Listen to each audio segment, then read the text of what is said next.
I was born into darkness. My mother was 13 years old when she met her biological father. She had no idea that her father was a pedophile. My mother went to visit her father over the summer of 1978, and when she came home, she was pregnant with me. I was born to a 13-year-old little girl, so my father is my grandfather. I was conceived in sin, conceived in darkness. What I was born into was just as traumatic. My entire childhood was one form of trauma over another. Dealing with sexual abuse from my mother's older boyfriend, his son, who I would be left with for him to babysit me. He would sexually molest me, and he would use religion to do it. He would tell me that I would go to hell if I did not perform, and then he would bribe me with food as a prize. What religion, there's no religion that says that's okay. This is real unfortunate what happened to this lady and her mom. Imagine meeting your dad and he has sex with you, he raped you, he molests you, get you pregnant. So now mom is already messed up. So now you see why she had this baby. Now she got this baby, which is her, in a messed up situation too, as though now she's being abused by other people around her. This is sad, but don't no religion says that this is okay. What people do, they like to manipulate what things are being was said and use religion to try to justify things, but it's not the religion, it's the people. Nonetheless, it's still fucked up. Performing. And I would always want my mother to ask, as the many times she caught him giving me prizes, I would want her to ask, what is that for? But she never did. My mother ended up separating from that man. She went from one man after another. I had begun to be the babysitter. I was 8 or 9 years old, being left at home for days at a time with a 4 or 5-year-old and a toddler. And then mom was fucked up. Mom was traumatized. But I don't know if it's just from the molestation or whatever that her mother was doing. Like, this is what we mean by generations of trauma, and we bring kids into this, and it just trauma begots trauma begots trauma. Getting penalized via a beating if something was not right when my mother came home. I began to act out sexually because of the molestation, obviously, and I would always seek out older boys to let them touch on me. And there was one in particular, and in this situation, I know that it was nothing but the hand of God who was protecting me from trauma that I would not have been able to overcome. But I remember leaving my sister and my brother, going down to his house with my friend, and we were both getting into trouble together. We tried to go to this young man's house so that him and his friend could do whatever we allowed them to do. And it was only by the grace of God that a gentleman that my mother knew came down the street and said, "Get your butt back home before I call your mama." I knew, nope, I'm caught. I'm going to get a beating out of this world. I'm going back home. For about 1.5 years, I endured beating after beating after beating after beating, tumultuous beatings. Extension cords were her weapon of choice. She would beat me profusely to the point to where my skin would be black, blue, and purple. And I was getting a little bit older, and I was just like, I can't take this anymore. And you know, this is a double-edged sword here because, you know, nowadays we don't hit our kids, right? You know, you could get locked up. Back then, you know, you was able to do more and get away with more. And it wasn't cell phones, so you could just call the police. Everybody have cell phones. But this is why these laws are in place for people who abuse their kids. Like she said, she was beat profusely. Black and blue. Mom leaving days at a time and leaving her home with kids as a kid. And thank God it wasn't a fire, a burglar, or anything else that could have harmed these kids. But they already messed up. Already messed up. And the men that she constantly bring around her kids. That's why, like, even if you're, and the sad thing, the protector, the dad, and I got 2 daughters. The protector, the dad, was the one who violated her mom. So imagine how mom look at men. And her father is her grandfather. That's crazy. And now she's hot from being molested. They say that the sexual, in some cases, that people who get molested, they reenact it. So you see her looking for older guys and stuff like that because her mom boyfriend used to molest her and give her treats when she would perform.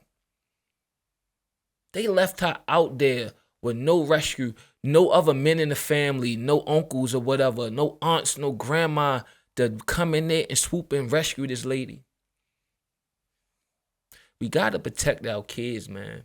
And it's sad. Me for a God that I did not even believe existed. One night, my mother was beat so bad by her then husband that I think that night something finally clicked in her head. And she actually tried to fight back. She pulled out a gun and she tried to shoot him with it, but he pulled the gun from her hands and he beat her with it and threw the gun away. Why is my mother so weak? Why is she allowing this man to beat her? The morning after the beating, my brother and I were arguing because he wanted me to iron him a different pair of clothes, and he was at the bathroom door yelling at me. My mother's husband heard the argument. He went to my mother yelling at her, and she came into the bathroom with that extension cord and she gave me a beating that was by far the worst beating that I had ever received. Looking back on it now, I now know and understand that the beating that I received was the beating that she wishes she could have given him for the beating that he gave her the night before. I was just done. My body was bleeding. I was bruised all over, welts forming up on my body.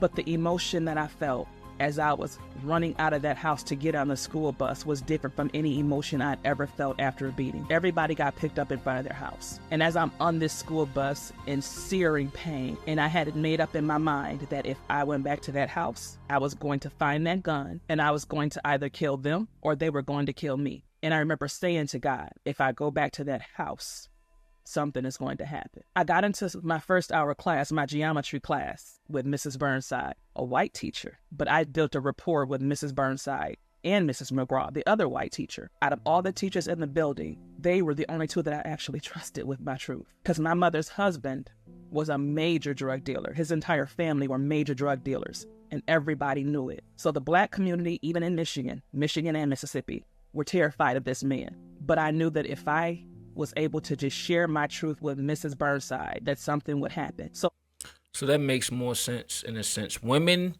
be out here in general looking for the guy, the flashy guy, the guy that's getting all the money, you know, the killers and gorillas. And she in this situation that's toxic where, you know, she went from toxic relationship to toxic relationship. One where sexual abuse and abuse to the kids, but molesting the kids, and now she's in a situation where she got a man just beating on her, and mom probably feel like she deserved that because of her childhood trauma. Now you left because he's somebody in the streets. This girl felt like she had nowhere to go to as though like these women be in these abusive relationships to as though he told her to beat them like that, or her like that. It's sad that women get in these relationships and they be so connected to these men, they don't know how to leave, or they're afraid if they leave, he's going to kill them, or he's a stalker, he got guns, and he won't leave me alone. He will violate the restraining order. He comes up my job.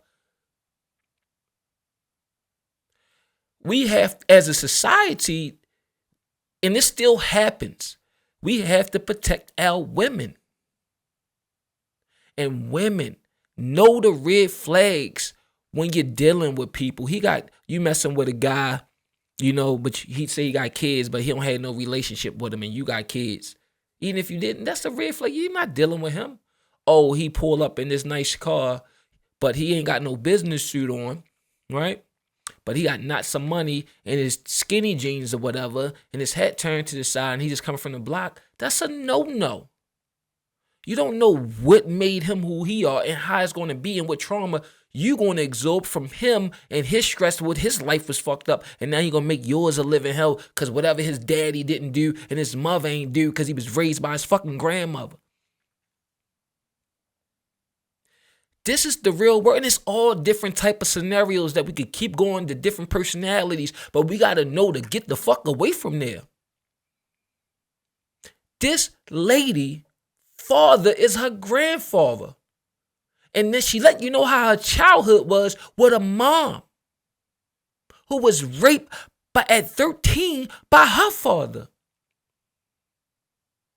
It's so, where's her mother?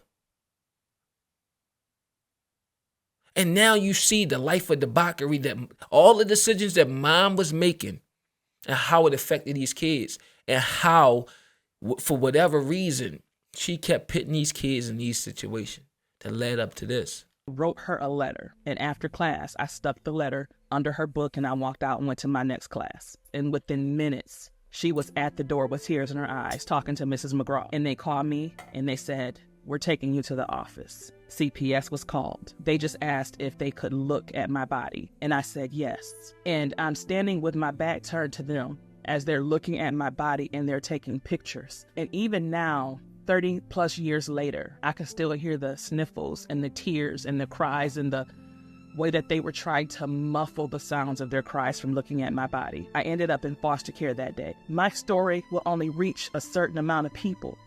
Your story will reach others. Your story will help others heal. If you start talking, if you start sharing, you will start to realize that you are not alone. Don't let the enemy keep you bound. We are more together than we are alone. Man, shout out to you, and I'm sorry that happened to you. I'm sorry you had to go through that. And I'm glad you're in a place where you healed and you can help people heal, because we need more people to speak out on this, because it's people that still to this day is living, that's their life. They're living that right now. They're living that right now. It's kids living that right now. It's little boys being molested by mom's boyfriend right now. It's little girls being molested by mom's boyfriend right now. Being beat by mom's boyfriend right now. Being beat by dad's girlfriend and all kinds of weird stuff. We gotta protect our kids. And you can't, and I hate to say this, but a lot of times, if that man ain't raised this baby when he was there with her when she was little, don't send her over there to him. It be odd how people don't grow up together and they be their own blood and there's sexual attraction for some fucking weirdo ass men. Don't never feed your kid to the wolves. Never.